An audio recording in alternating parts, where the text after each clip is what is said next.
DharmaCrafts. I'm Diane Eagles, the founder and president of DharmaCrafts, and today I'd like to tell you about one of our favorite product lines, our resin garden statues. We've been selling these statues since 2002. At that time, resin was just becoming popular as a material for making garden statues, and for good reason.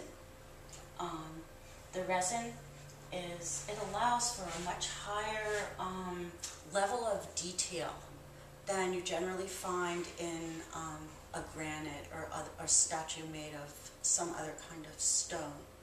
And what's very nice about these, especially if you're purchasing a larger statue or would like a larger statue for your garden, is that they're quite, compared to stone, they're very, very light. So a statue, if this statue were made of stone, I wouldn't be able to move it. I'd have to go like this to get it, because it would be too heavy for me. But I can lift it. It's weighted at the bottom, so it won't blow over in the wind or the bad weather. But it still probably weighs under 30 pounds. As you're looking at them, all of these statues have what we call a rust finish. But you can see the various degrees of rustiness that come through on them.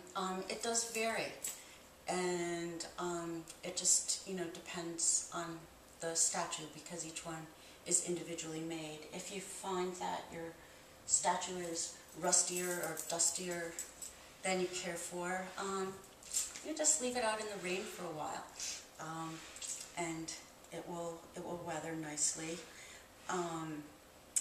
These statues can be used indoors as well as outdoors. So if you don't want to put it outdoors and it's too dusty for you, put it in the shower. I'm sure your little Buddha will enjoy that. Most of our statues come from carvings that were made in Bali around 2000, 2001. These wood carvings